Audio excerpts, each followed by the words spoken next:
अब जितना दिन तक ले बोका बनौले 18 साल के बाद सभी के समझ में आ गई बा कि नीतीश कुमार कुछ भी ना कर सकेले। 140 करोड़ हिंदुस्तानी में 10,000 के आसपास जो परिवार बड़े उनके भी सब कुछ बा, और बिहार में तो इस संख्या और कम बा। गठबंधन के नेता मुखिया नीतीश कुमार के माने को हुई तब वही उनका संगे रही हैं। हालांकि नीतीश कुमार और उनका पूरा टीम कहला कि नीतीश बाबू को कोई कुर्सी पद की लालसा नहीं है।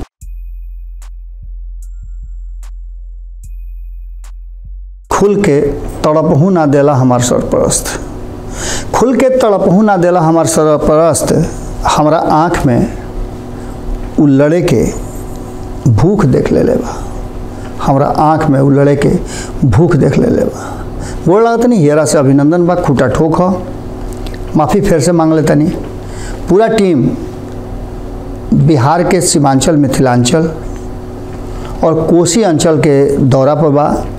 जना में टीम के जो मुख्य सदस्य रहे हैं उनमें से 90% लोग चल गई बा। ये चलते थोड़ा सा खूटा ठोक पर ध्यान हमार कम रहा, लेकिन एक बावजूद खूटा ठोक जारी रही। अभी भी वो लोग के लौटे में समय बा, लेकिन चूँकि 2-3 दिन हो गए रहा जैसे कि वो लोग से बात कर जरूरी रहा। आज भी हम उसने खबर लेके आयल बनी कि नीतीश बाबू के संगे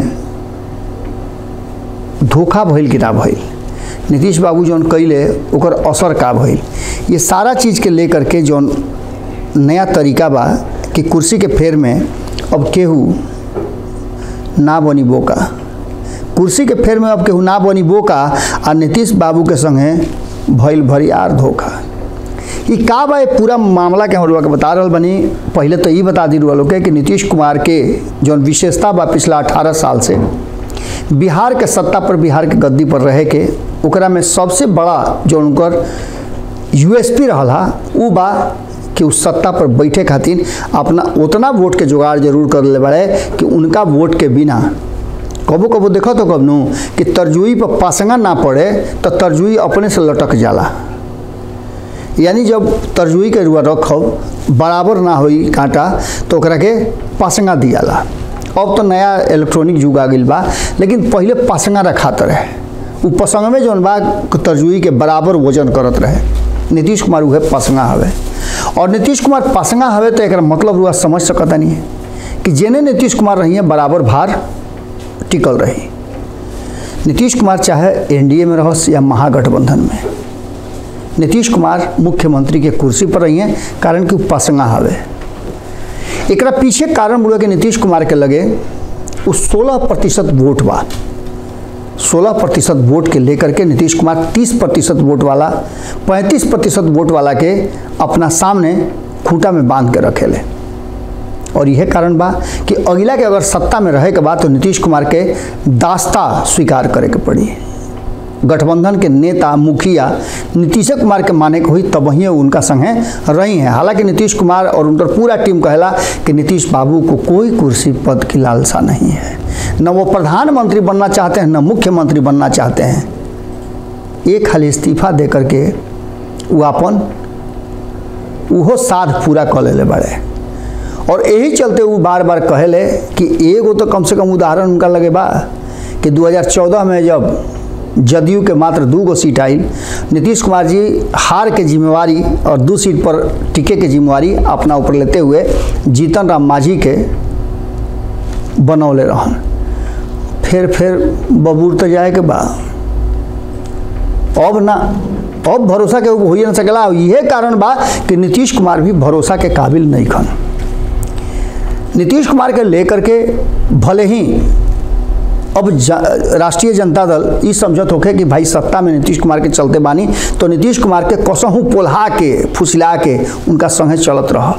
हालांकि नीतीश कुमार लंबा समय से, करीब 1 साल से तेजस्वी यादव के फुसलावत आ गई कि तारा के मुख्यमंत्री बनाई, तारा के मुख्यमंत्री बनाई तो मुख्यमंत्री के सारा अर्हता पूरा करता रहा, हमरा बाद तोहरे स्थान मिली।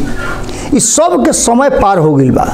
अब लालू प्रसाद अपना हाथ में पूरा कमान ले बाड़े, जौन कमान वो किडनी के ट्रांसप्लांट करावे जाए से पहले तेजस्वी यादव के दे के गए रहन। ओकरा में 2 बात बहुत महत्वपूर्ण रहे। पहला ही रहे कि पार्टी के नाम और सिंबल बदले वाला, और दूसरा कार्यकारी के रूप में पूरा अधिकार तेजस्वी यादव लगे समाहित रहे। लेकिन ये बीच में ऐसा कई गो मौका आयल कि खेले भंडोल हो गई।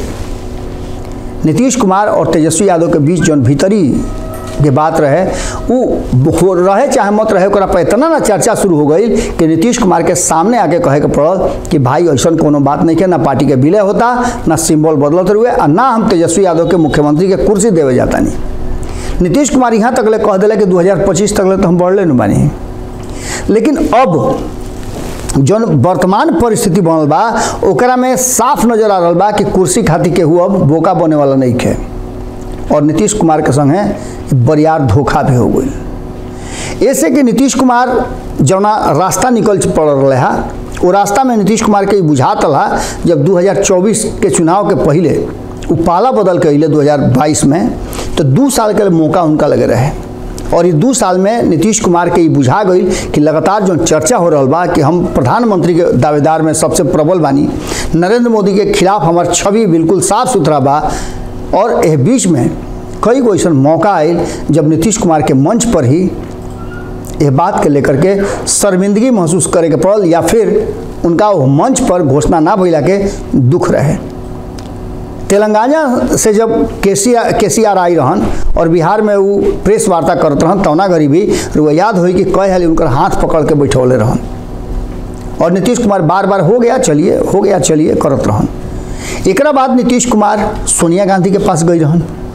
सोनिया गांधी के तरफ से भी पहिलका उड़ान में उनका मौका ना मिले रहे, फिर दूसरका उड़ान में समझौला बुझौला के बाद, कारण कि लालू प्रसाद के मंशा रहे कि भाई बिहार में नीतीश कुमार के अगर ना जैसे खदेरब तो कुर्सी भेटाए वाला नहीं है तेजस्वी यादव के। ये पूरा प्लानिंग या कहानी रचात रहे। यह बीच में एक बात भइल कि नीतीश कुमार साफ कह दिले, हालांकि अभी भी ये बात रुआ कभी ना सुनले हो कि नीतीश कुमार कहले हुई हैं कि हम तेजस्वी के ना देव। तेजस्वी यादव के पोल्हा के फुसिला के अंगुरी पकड़ के चल रहा बा। ये उहे कहानी बा कि लइकाई में रुआ सुनले हो कब एगो बगुला का सारस वाली कहानी। एकरा में सारस और बगुला वाली कहानी में रुआ देखलो कि दोनों में बड़ा दोस्ती रहे। ये दोस्ती इतना प्रगाढ़ रहे कि दोनों एक दूसरा के दांत के रोटी खात रहन। लेकिन जब दोनों एक संगे होखस तो दोनों में कहीं ना कहीं आपन श्रेष्ठता खातिर भीतर भीतर झमेला हो जाए। एक दिन सारस जौन बाड़े वो बगुला के निमंत्रण देले, कहले कि भाई हो तू हमरा के यहाँ आवत तारा खातिर बड़ा बढ़िया भोजन बनैले बानी। बगुला ओजा पहुँचले, जब बगुला ओजा पहुँचले खाए खातिर बैठले तो उनका सामने बड़का सुराही में ले अइले भोजन, कहले कि भाई खाना।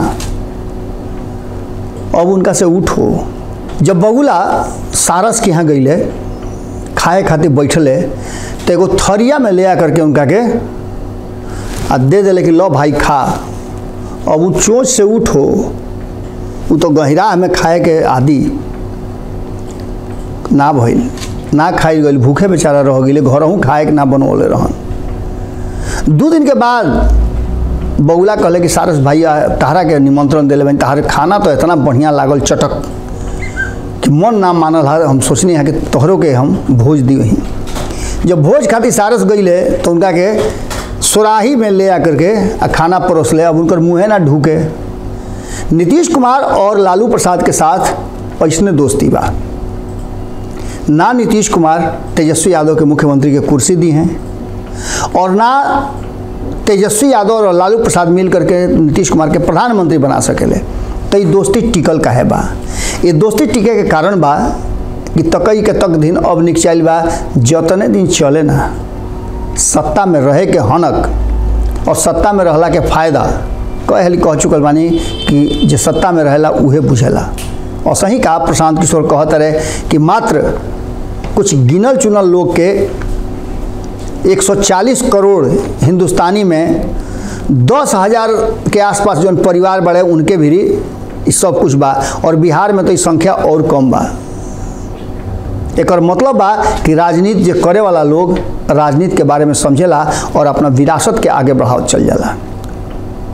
ये सारा बात के लेकर के अब जो वर्तमान परिस्थिति बनल बा कि नीतीश कुमार के फेरा में ना भारतीय जनता पार्टी पड़ी, ना प्रशांत किशोर पड़ले और ना और केहू उनका फेरा में पड़ी। हाल फिलहाल में वो देखले हो कब कि कैसे छान पघा तुरा करके और जीतन राम मांझी भगले है। नीतीश कुमार के संगे रह करके ये लोग बुझ गई बा कि नीतीश कुमार खाली लोली या बोली देवेले, वो केहू के कुछ दे ना सकेले और सिर्फ बोका बनावे के सिवाय कुछ ना करेले। शुरुआत देखी ना जॉर्ज फर्नांडिस से लेकर के और अंत में उपेंद्र कुशवाहा तक सबे के पोल्हा के बोलौले, लेकिन अपना सेकंड नंबर के बना करके और आस्ते से उनकर पर काट देले। यही में कई लोग और शामिल बा। ये सारा लोग नीतीश कुमार के खेल समझ गई और नीतीश कुमार से दूरी बना लस। यह भारतीय जनता पार्टी भी समझ गई और भारतीय जनता पार्टी भी नीतीश कुमार से अपन दूरी बना लस और साफ कर दिलस कि अब नीतीश कुमार के साथ कोई संबंध ना रही। अगर भारतीय जनता पार्टी के, अगर तेजस्वी यादव के बिहार के मुख्यमंत्री के कुर्सी चाहिए तो जरिया नीतीश कुमार ना हो सकेले। वो जरिया अपना आप से अपना के वो लायक बनावे के पड़ी, 122 को सीट ले आवे के पड़ी, उनमें एगो भी कम हो जाई और नीतीश कुमार के से वो पूरा हुई तो नीतीश कुमार मुख्यमंत्री के कुर्सी पर रही हैं। ये बात भाजपा भी समझ गई बा और नीतीश कुमार के समझे में अब तेजस्वी यादव के भी कोनो कमी नहीं रह गई। लालू प्रसाद से गुण सीख गई बाड़े और यह कारण बा कि आवे वाला जौन इंडिया गठबंधन बा ओकरा में लालू प्रसाद नीतीश कुमार से ज़्यादा अब कांग्रेस के साथ बैठकी लगावत रहे। कारण कि उनका पता बा कि बिहार में जब तक नीतीश कुमार बाड़े तब तक कुछ ना हुई और केंद्र में अगर नीतीश कुमार के चढ़ा बढ़ा के चुनाव लड़वा दिया जाओ, जबकि वही बात मान के चली कि नीतीश कुमार चुनाव लड़े वाला में नहीं खन, जितना कहली उलपुर फुलपुर हईपुर हौपुर, लेकिन नीतीश कुमार चुनाव लड़े वाला नहीं खन। अगर जाहूँ के होई तो वह बैक डोर से उजई हैं और ओकरा बाद समय आई तो जौन होई तो देखल जाई। लेकिन नीतीश कुमार अब जितना दिन तक ले बोका बनौले 18 साल के बाद सभी के समझ में आ गई बा कि नीतीश कुमार कुछ भी ना कर सकेले। नीतीश कुमार के सिर्फ और सिर्फ हवा पानी बा और ये हवा पानी में नीतीश कुमार के जो 16% वोट रहा ओकरा में अब गिरावट आ गई बा। ये चलते रुआ समझ जाई कि कांग्रेस भी समझ गई बा बात के, राष्ट्रीय जनता दल समझ गई बा, वाम दल समझ गई बा। यही कारण से नीतीश कुमार जहाँ खड़ा होता रहे तीनों आपन डिमांड मजबूती के साथ रखता रहे। तो वही भारतीय जनता पार्टी के भी समझ में आ गई बा कि नीतीश कुमार वोट के रूप से कमज़ोर हो गई बाड़े और ऐसा स्थिति में नीतीश कुमार अब केहू के बोका ना बना सकेले। यह कारण बा कि नीतीश के संग है एक आदमी धोखा कर दिले। अब नंबर लालू प्रसाद के बा, पलखत पावते लालू प्रसाद ऐसा धोबिया पछाड़ दी हैं कि नीतीश कुमार हो सकेला कि 2024 से पहले ही सत्ता से भी बाहर हो जास, कुर्सी भी उनका हाथ से निकल जाए और 2024 के चुनाव में एक खाली फिर से उनका हाथ पैर मार के कसहूँ अपन जान बचावे के पड़े। राजनीतिक रूप से कोशिश तो बहुत हो रहा बा। काल्हे जम्बो जो उनकर बनल कार्यकारिणी के और पदाधिकारी के लिस्ट, वो लिस्ट में 400 से ज़्यादा लोग के शामिल कर गई बा, लगभग 500 लोग के। एक मतलब रुआ समझता नहीं कि पार्टी में टूट बचावे खातिर एक एक आदमी के शामिल कर बा कमेटी में कि जौना से कि केहू बिखरे मत, केहू छूटे मत। लेकिन दुगड़वा के कितना दिन मान के रखो, मामला शुरू हो गई बा। पहले वाला को बतौले रही कि मुलाकात के दौर भीतर शुरू बा और नीतीश कुमार के कहीं ना कहीं बरियार धोखा होके के तैयारी शुरू हो गई बा। आज एजे लोग से विदा ले, कल फिर मुलाकात हुई। गोड़ लागत नहीं।